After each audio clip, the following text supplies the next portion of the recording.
we've sold someone and bought 2 people. And this is like frantic stuff, but whoa, Jesus. Into the black hole. Sing for my soul.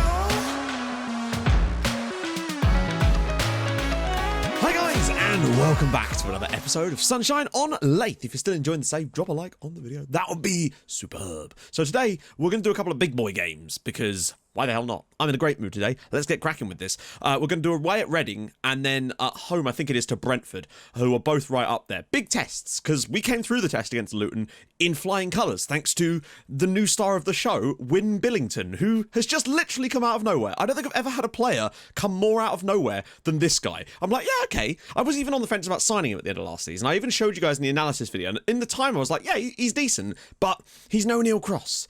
And then the start of the game, I'm like, okay, sure. He's going to probably be our third choice player. We can bring him in when we need him to, play a little bit of game time in the cups, maybe bring him in just in case we lose Crossy, and then bam! He's the most ruthlessly hungry player I think I've ever had on Football Manager. So we're going to talk more about that in a minute. Fran Sullivan accidentally collided with Neil Cross. He knew what he was doing. I mean, it kind of feels like he did. Maybe Wynn slipped him a £50 note in his back pocket and go, go on, kick him. Miss Herden thought you called him Lord Billington. I dub thee. Oh, we need to talk. Sir Norman Millington, Sir Win Billington. So, if you're new to my channel over the past maybe year or so, i.e. new to my channel since I came back to YouTube, you may not be as familiar with this as some of the OGs, I guess. On my first big save on YouTube, Portsmouth, we had a player called Norman Millington, which is why I keep making the references. And he was probably one of the best strikers I've ever seen. We signed him from West Brom for Pompey, and he went on to score, I think, 40 goals in one Premier League season once. And slowly but surely, we kept upping his title from like OBE, MBE, CBE, whatever the hell, Sir, Lord, Emperor, basically as he got better and better and better. And to be honest with you guys, I'm starting to get them Millington vibes off my boy Win Billington. I do wonder if they're related in some way. And now this.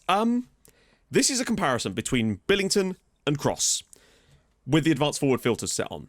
So, yeah, I'm going to need your help with this. Crossy has better dribbling, he has better finishing, he has a much better first touch, he has slightly worse passing but it's negligible, they have the same technique, they have negligible differences in anticipation. Crossy has 7 more composure, 4 more decisions, 5 more off the ball, work rate's the same acceleration. Billington does have 4 more agility. That's the only thing that he really stands out as being way better at is his agility. Balance is slightly worse, amazingly. Pace is slightly better, and stamina is the same. He's also shorter than Cross. He's on a different foot to Cross. Remember, he plays on the left-hand side of our strike force too. On his right foot. He's nowhere near as strong as Neil Cross. He doesn't have the jumping reach. The only areas where Billington excels that Cross doesn't is he's braver, double in fact, and he's got much better tackling and heading, oddly, despite being a lot shorter, but not that it really makes any difference about his actual quality of heading. So, yeah, let me know why you think Neil Cross is better, Win Billington is better than Neil Cross. Or if you don't, maybe it's just a blip, let me know as well. But today, we're going to do Reading away. We have actually beaten Reading this season, which is really, really nice. Obviously, we've got a slight gap to the likes of Blackhaven and whatnot, who are having an excellent season. We're having a great season. They're having a terrific year. They could actually be a playoff team in the Championship, first time of asking. I don't think I've ever seen that in my simulations either. Usually, when all the sims I did, Blackhaven were usually fighting relegation their first couple of seasons in the Championship. But again, like I said, I didn't get to test the last couple of versions of this database as I was making tweaks right up until the very end, so we may have stumbled on something here. Or it's just pure luck. So, I mean, do we even want to make any changes? Can we bring my man Simon Nelson back in? Yes, we can.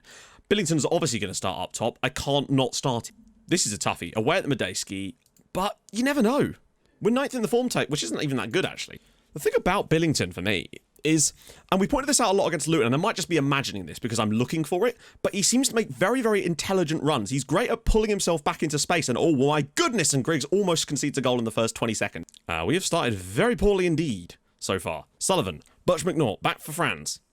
Goes past one. Oh my god, he's got them all around him. Can he find the pass? Oh, lovely work. He could still win it again, and he's pressed him down. This is perfect territory for Fran Sullivan. That is literally his, you know what it is. It's his bread and goddamn butter. Fran Sullivan from that angle is absolutely lethal. Reading 0, Whitport 1. That's like a Curtis Thomas goal.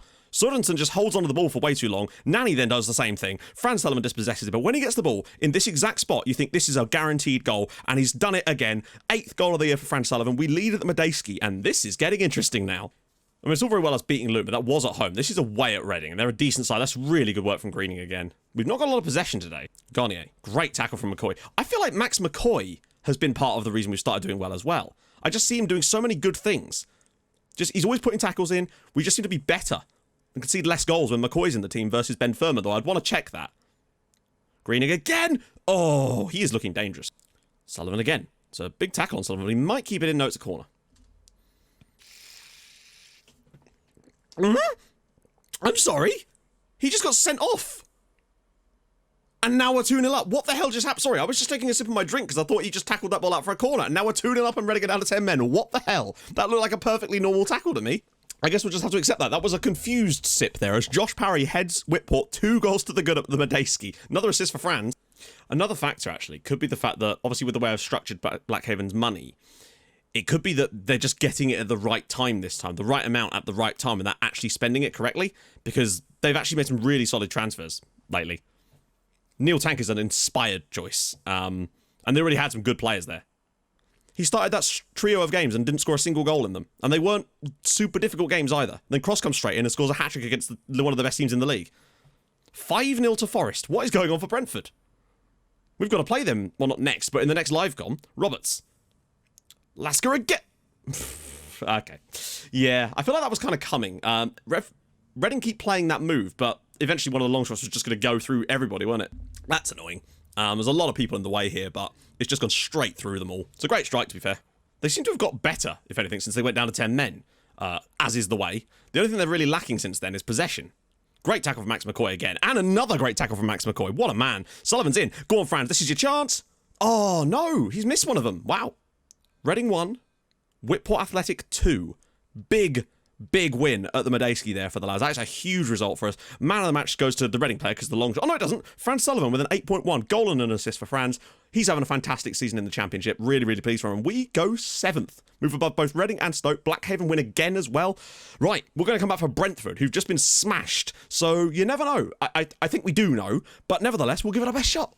Right, guys, we're back. Oh boy, have we got a lot to talk about. But first, we hosted Cardiff City, bottom of the league Cardiff.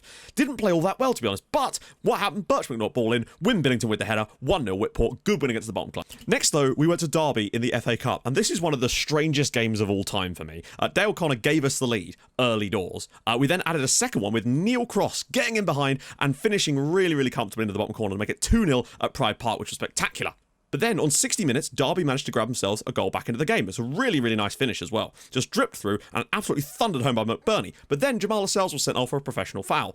And then the floodgates just completely opened. First, Franz Sullivan, 73rd minute, 3-1 to Whitport. By the way, probably the best striker performance I've ever seen from a player. Honestly, I'll show you afterwards. Then, lovely work here. Sullivan gets the ball out, dinks one over the top. There's Dave Morton, 75 minutes, 4-1 to Whitport Athletic. And remember, this is the FA Cup.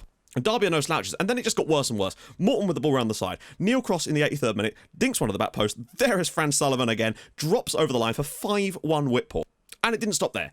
Ball was badly headed. Cross drops it around the side for Sullivan again. Sullivan with a lovely first touch, drives into the box and just scoops one over the goalkeeper for 6-1 in the 89th minute. And then we still found time for a Neil Cross penalty in the 94th to make it 7-1 in the cup. But what you'll notice here is that Neil Cross got 2 goals and 2 assists, but Franz Sullivan got a hat-trick of goals and a hat-trick of assists in the same game. I don't think I've ever had a player do that and still got a 9.8. Didn't get a 10. Hat-trick of goals, hat-trick assists, nothing. But we did go through and get £120,000 for winning, but 7-1 away at Derby was nuts, considering we were 2-1 up when they got their red card, and then the floodgates just opened. We then went away to Aston Villa, who are somewhat struggling. But look at this from Billington again. Drives outside, cuts inside, gets tackled, still manages to stumble through and find a way to finish. Again, another goal for win. But then, Simon Nelson. This right here, I've never seen a player get sold quite such a large dummy. So watch when Nelson gets the ball and the defender comes rushing out. He just scoops it past him. The defender runs about 5 yards the wrong way and Nelson slides it home for 2-0. Next up, though, we hosted Derby again. And, I mean, look at this. Performance-wise, it wasn't that much worse than the game in the FA Cup. However, smashing strike from Matty Longstaff made it 1-0 to Derby County. We played really well again, but there was a lot of turmoil going on in the background. You'll find out more about that in a moment. Kyle Lee, though, knocking the ball around the side. Neil Cross's shot is saved. Sullivan puts in the equaliser for us at least, so we get away with a point. And then, unfortunately, things sort of came to a head away at Barnsley. Win Billington first had his penalty save, but put in the rebound for his 20th goal of the year. Fair play win. But then things just kind of went from, well, okay to pretty bad after that, really. Barnsley were very good for the rest of this match. Great header here from Traore, makes it 1-1. Then it was very, very simple stuff. Ball lumped forward from the goalkeeper. Everybody in the defence just departs the waves, and then Dobson's able to make it 2-1. And then not long after that, Barnsley sort of put the icing on the cake in this one for us, as again, bad defending costs us. Ball whipped across, completely unmarked to Scott, heads it past Dickin, and it was 3-1. So, the turmoil I mentioned. Firstly, Russell Griggs is out for like 6-7 weeks, which is why Sam Dickin was in goal for that. And you could sort of see the difference straight away, but that's not the big deal. We've sold someone and bought 2 people. And this is like frantic stuff, but whoa, Jesus. So first things first, we're 7th in the league as things stand. 47 points on the board. That little bit of sort of struggling towards the end there has cost us and allowed Stoke to leapfrog us. Blackhaven, though, are absolutely flying. 57 points. They're only behind Fulham now, Derby County now on goal difference. Not only are they looking like they're good for the playoffs, they look like they might even be able to make an automatic push. That's how good they've been this year, which is incredible. We've, despite having a relatively good form, have now fallen out of the playoff spots, and Barnsley are right in there as well. We're just sort of on the edge for me right now. Billington, you know, he scored a penalty and he scored a few goals here and there, but he does need to pick up the form a little bit, really. But there's a lot to ask for a guy, really. Neil Cross has gone to West Bromwich Albion for $5.5 million, rising to $8.5 million with instalments and some when he plays games for them. And the chances are he's going to play games for them. In fact, he's already apparently played a game for them somehow. Oh no, that's because of when he played for us, wasn't it? Basically, the deal came through and I thought, even this was just after he played really well against Derby, but I thought, you know what? We kind of need to do something about this. And I wasn't sure if it was the right move for us, but £8.5 million was very, very useful when you're a team like Whitport. Ironically, we also drew West Brom in the FA Cup, so we're playing them in today's live com because the Brentford game got rescheduled. But I just felt like I was really on the fence about whether this was the right deal for us, but £8.5 million is a lot to turn down when you're a club in debt, and we had to make the deal over the line. So I was like, right, we really do need to bring in another striker because Curtis Thomas is not the suitable backup, particularly not in the poacher role. So I did exactly that. We didn't have time to do a tremendous amount of scouting, so we went and got Bradley Davidson from QPR. The guy I tried to sign 3 years ago from QPR to play for us, I've now brought him in permanently. £100,000. That was all it cost us, which to me isn't a really large outlay considering the amount of money we got in the bank.